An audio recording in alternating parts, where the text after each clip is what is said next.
This portion of the episode is sponsored by Selkirk TV. This is TM Boiler Room Breakdown. Let's do it, K-Mac. Let's get after it. Okay. Oh, I know this guy. Mr. Bear. It's a good match. Hey. Okay. Got herself an American grind battle here.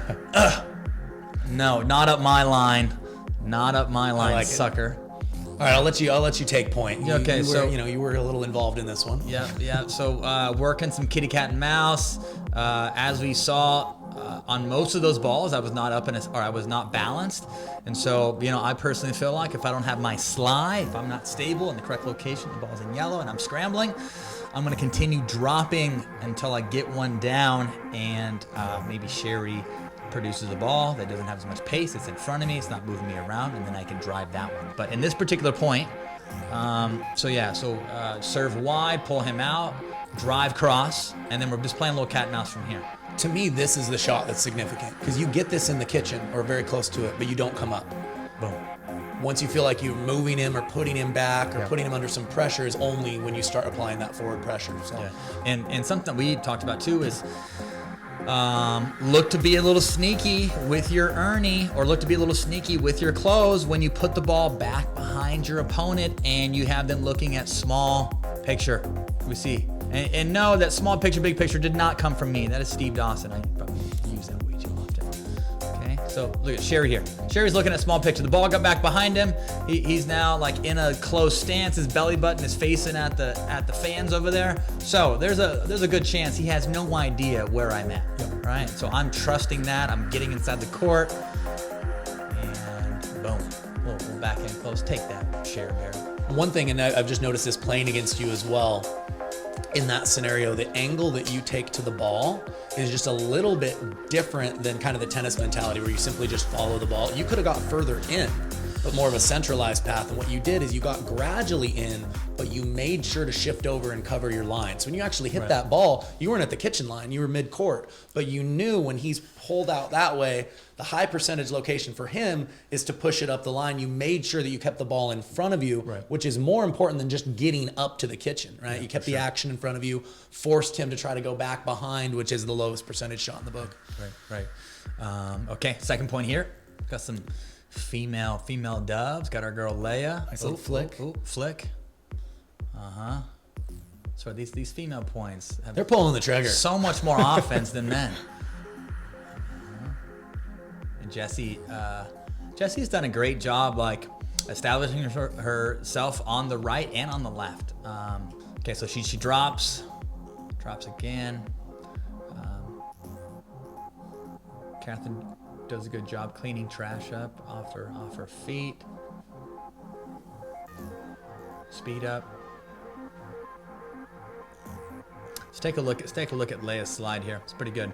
We'll slow it down too. So Catherine's able to take this ball out of the air, speed up at Leia. Leia gets jammed. You see here right in that's right at the armpit. Yep. Awkward spot. Yep. And so and Leia's prone to sometimes slide to her dominant side, find a two-hander.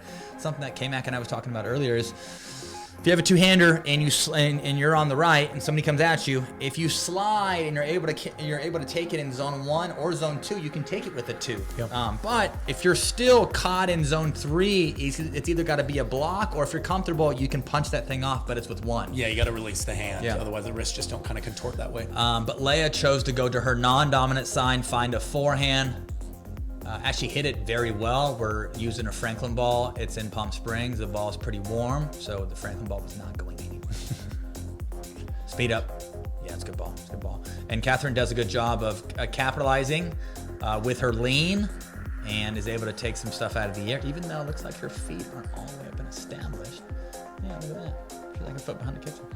And to me, too, if you think about a little bit of why they were able to ultimately win this point and stay on offense, they're just leaning in a little bit more than Leia and Irina are. They're willing to take a few more balls out of the air. Yeah. Irina steps back to play that aggressive backhand slice. I do a similar thing, but if you can't use that slice to really put your opponent under pressure and you float it or lift it up just a little bit, it's not worth it. You're going to be on defense, and that's ultimately what lost them a point here. This is what K-Mac is talking about. So she takes a step back to be a bit more aggressive with her dink, right? Cut that ball, yep. But it's tricky because she's in the outside quadrant, so she's off the court. Right. She's trying to hit a push cross.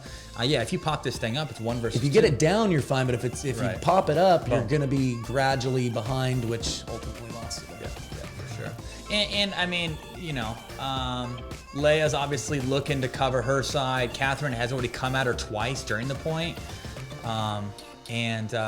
Even with Irina out of position, it doesn't, like, Leia's not thinking middle because, she's like defended one off her right hip, and then Catherine came at her again. Irina probably should have just reset that thing middle or dinked aggressively middle.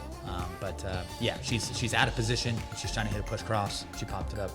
And there's blinking green lights in the middle, and Catherine took advantage. That's why she was a little late recovering, right? Because she was crossed. She knew to get there, but just was a half step slow. She didn't have that Benny, like, tucked in. She didn't have his forehand counter. Superpower. Come here. He's just always there. Okay, come here, okay? Ball's in the armpit, come here. Somehow he's waiting.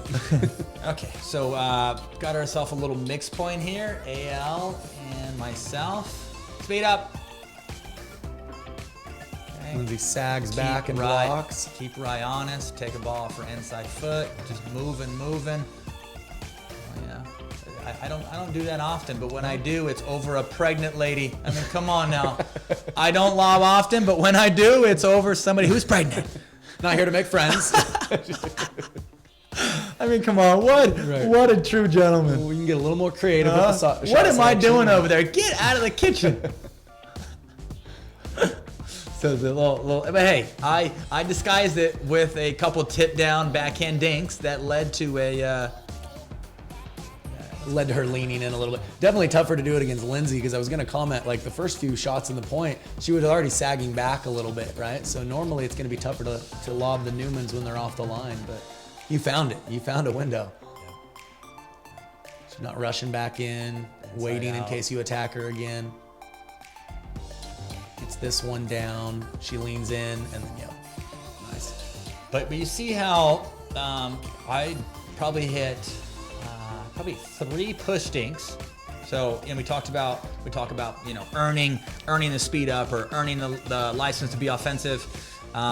If you're looking to be aggressive off the bounce or looking to be aggressive out of the air, a little higher level, you have to earn it with hitting push dinks, moving them around, getting a ball that you can work with. But I push again, lift, tip down, lob. And what makes you go for the Ernie here? You're already clearly thinking getting around the kitchen. What's kind of cluing you into that? Yeah, right when I see Rye looking to drop cross court, it makes sense that I can cut that off. Be a little creative with my feet. K-Mac knows this. There was, like, remember we when we used to get our like real foursome together and play, but like you would drop cross court, you and Matt, you drop cross court, and I was getting comfortable just earning off of that. So puts pressure on the person that is dropping cross court. I mean, when I see somebody looking to Ernie as I'm dropping, I get looking at things I don't have control of. I get looking at big picture. To me too. I mean, I think where a person's kind of hips are facing is usually where they're going to hit the ball. And so when you're going back for an overhead and you're trying to kind of create that C and get your hips around it, a lot of times we partially make it, but we don't fully get all the way around. So if we're almost around but not quite, the natural drop is that inside out, right? Because otherwise we're pulling across our body. So it looked like Riley's hips were didn't fully square up. So at that point, high percentage for him is definitely that target. And it seems like you clued into it and we're already leaning that way. Right. Okay, we got Braverman and AL. I'm gonna have K-Mac run us through this because Braverman is digging for gold in between her legs, and I say that with and she's down 11-2, 3-0. Correct. Annalie's a big favorite in this one. Right. I think looks like Joe may be having a little fun. She might have wanted to get the crowd on her side a little bit. See ya. Rip. What in the heck? And wins the point she takes it with down. A smile too. Heck yeah. I mean, hey, if you're gonna do that, smile about it and use that two-hander. I'm not brave enough or talented enough to pull that off, but yeah, I think she was trying to get the crowd on her side and just kind of have some fun with it. Okay, so we see AL is on the left over here, and there was plenty of times throughout the year where I was more than glad to throw her over there. She's pretty capable over there. For gosh sakes. This point is just disgusting. What does it take to get a ball past this man? Okay, let's watch this. He's coming all the way over. Okay, here we go.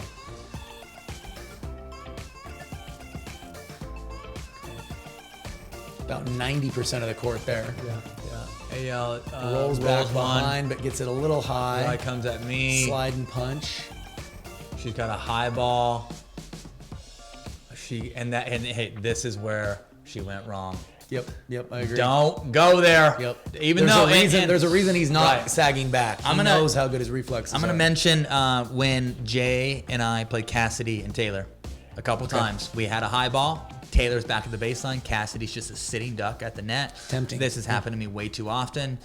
The percentage of time that Rob Cassidy wins a hand speed battle when his opponent when his partner or himself pops up a high ball is pretty stupidly high. Like Rob's able to win some hand speed battles by popping up a high ball, trying to have somebody go through him, and he's able to like find the volley and punch it back in a hurry.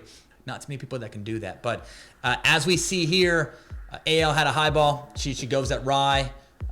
Rye was in somewhat of a offensive position here. Watch this. There, he gets it down, and then instantly back on offense. And shame on me. I mean, I've got to keep this guy honest, right? He anticipated. I get one. Yeah, I mean, that was a point that kind of turned the match around a little bit. I mean, it's 11-4, 6-5. We have a point that we can win. Believe we are serving, and it's points like that, like mid-game points like that, where if you can win a couple of those long momentum points, it can get you over the hump.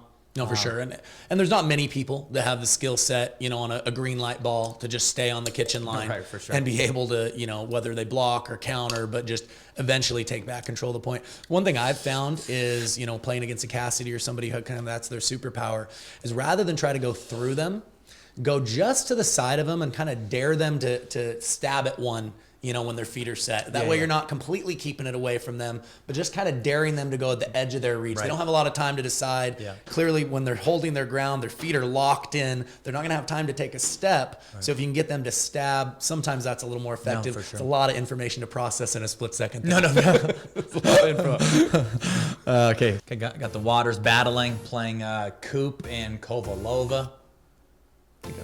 First time I've seen them partner together. Yeah. By the way, Kovalova and Callie looked great in Arizona. Looked very good. Yeah, it was a fun final to watch. Ended up winning in 5, beat Catherine and Jessie. Poor Catherine. She lost 2 finals that day. Jessie lost 2 finals that day. Know how it is. Been there. So kind of a classic Waters here with Lee. I kind of love it. She's not just saying, hey, I have to win one way. She's sliding way over, giving up court positioning to find her strength, dictate with the forehand, trusting that Anna Lee can counter and kind of sag over and help with the middle. Yeah. But letting a few more balls bounce on that side, but giving themselves some options to pull the trigger.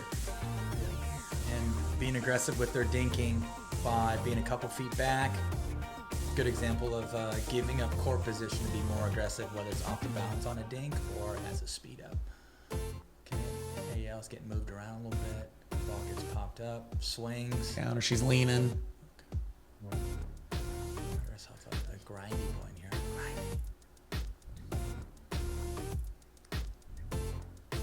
Go. Yeah, it's good. It's good. I mean, Coop was looking to be authoritative. She sped up middle and sat, but as we see, AL's counter beat the speed up. Speed up. That's that one. Well, first Lee sees it, and then AL brings it back just a little quicker. Well, just a classic point with 2 different philosophies. Andrea is right on the line. She's either half falling or taking dinks out of the air, giving him a very small target, but not letting it bounce as much. Lee and Anna Lee are a little further back, letting a lot more dinks bounce, but they trust that at any point they can turn it into a firefight.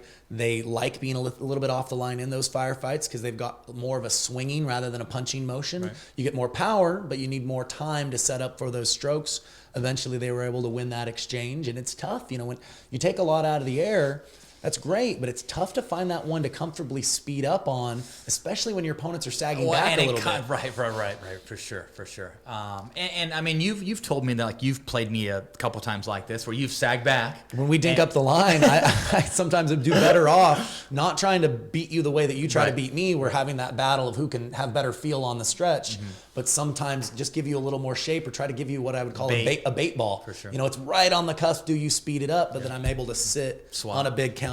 So definitely a few different tactics that can be used in the modern pro game. Something I was or something that I kind of mentioned the last couple times that I taught is if you're in transition and you see your opponent, maybe you hit a drop or you hit a block or you got one down. If you see your opponent chasing trash and they're way out there, there's a good chance they may pop that ball up. So great time for you in transition to come in and close. Like you should see like an imaginary sign behind them that says, hey, I'm chasing trash here. This ball could get popped up. And so get your ass in. And visually when you're back, they think they have a target, you know, certain distance. But the moment you take that one step in and close, it shrinks it all of a sudden. Exactly. And so even what might not have felt like a pop-up to them is when you can close the gap like that. Yeah. And what sort of message that sends, you know, if you're playing opponents that make you feel trafficked, they're being super aggressive with their 4, 6, and 8. I guarantee if you do a couple of closing plays like that and you get in their vision and you make them pay, they will second guess being as aggressive or making you feel that much traffic as you're in transition. Make them pay. Well, a lot of times too, you may not get the pop-up, right? It might be the one that they miss in the net and you're just chalk it up to an unforced error, but it's much more of a forced error because you were willing to close in, shrunk the size of their target. You know, so sometimes you can earn an error in the net that isn't random, that it's because of your presence that they made the mistake. Bang the third, drive, keep the pressure on. Drive third, drive fifth, drop seventh. Now we're in. Lee is back to, hey, whatever it takes to find a forehand. I mean, hey, I don't have to play backhands if I don't want to. Annalie's got the middle. I'm just playing forehands. That's a dirty two-hander. I mean, what is it? I mean, pretty tough to find that angle from the middle. Yeah. Here, let's watch that. Okay. So yeah, short drive, and Andrea should have came in with her, right? I mean, look. So something to note here. Yeah, if there's a short return. And your partner, I mean, it's tough too, because I mean, they don't play a lot together, just like what K-Mac mentioned. First time he's seen those two play together. Yep. So, and looks like it's probably their second or third match of the day. But if it's a shorter return, Lucy is banging the third. I'm sure Lucy would appreciate if Andrea was with her. They could set a wall. And if they had a string tied up to their inside feet, they're going to move together as a unit. But as we see here, Andrea's a little late. She drives. She gets one down. They're in. But yeah, she would have been able to put more on that drive had her court positioning been even with Lucy on that fifth ball. Yeah. Boom.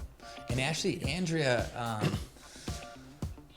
love me some AK, but I think she could be a bit more aggressive out of the air. There's a dink right here. Look at this one. Take a look. I mean.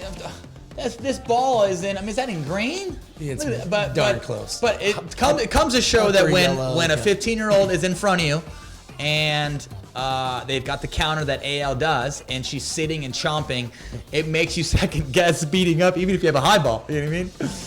If you take a look here, I mean, this ball is plenty of attackable. That one.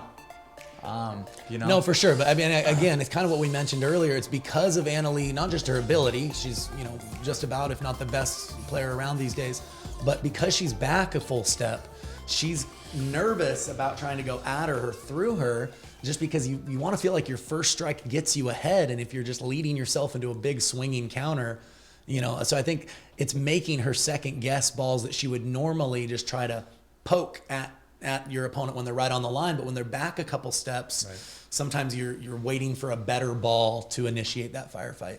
Okay. Oh, we got some Cammie McGregor and Jen Dawson. Got some senior pro women's dubs here. Okay, like it.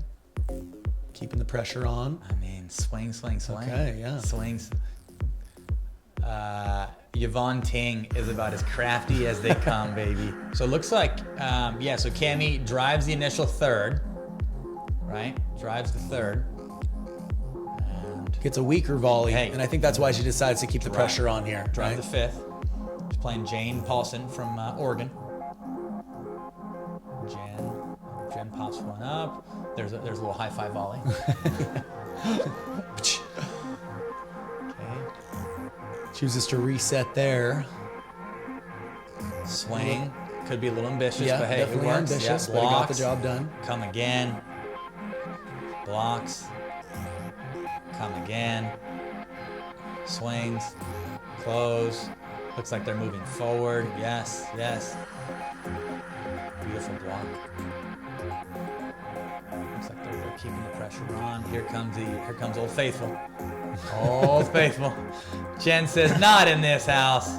Yeah, it wasn't the time for it. Know how young and fit these legs are? You kind of freeze frame. Jen was already a step off the line, kind of anticipating that lob. But to me, the theme in that point is, just it's tough for me to for sure say exactly how the match went just watching one point. But it looked to me, Cammie and Jen have been around for a while. They know, when it's time to go at you, when it's time to slow it down. For sure. And they had several balls in a row where they were kind of ambitious with just saying, hey, we're going to take the fight right to you. And to me, that's because the other team is it's unlikely to me that they were sending a message showing that they had the counter-punching ability to really make them pay for some of those ambitious speed-ups. And because they were opting to simply block, there's nothing wrong with that. But if you block, and you never counter, at some point you've got to be willing to send a message. And it just looked like they felt very comfortable just saying, hey, let's play offense till they make us do something different. And it worked out.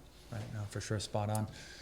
Spot on, well said. Okay, so we have Weinbach and Gingrich and Booth and Sperling. And actually, Rye and I played Weinbach and Yeah, they played in Gingrich. Yeah, these guys played pretty well. Yep. Nice, Kevin. Yeah, that's pretty good. Johnny.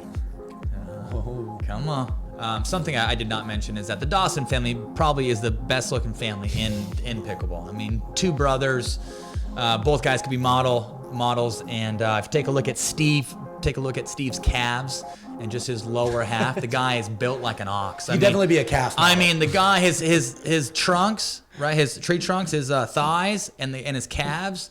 The guy is he's built like a linebacker. And then Jen is just as stunning as could be, right? Anyhow, beautiful family. Love the Dawsons. If you guys get a chance to go to Bobby Riggs Tennis Club and Museum, that is their facility in Encinitas, California. Sweet facility. You can get some surfing in. You can play some pickle.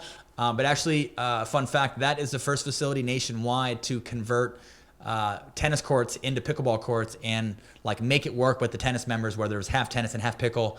And anyhow, but I didn't know they were the first. Yeah, but that Very was cool. like the start for like tennis and pickle getting along and making it work. And Steve like laid the hammer down. And Steve had been a tennis junkie his whole life. I mean, kind of a cool story about Steve and Jen. They actually met at University of Oklahoma, and they both played number one for the tennis team. That's awesome. Yeah. Met in college.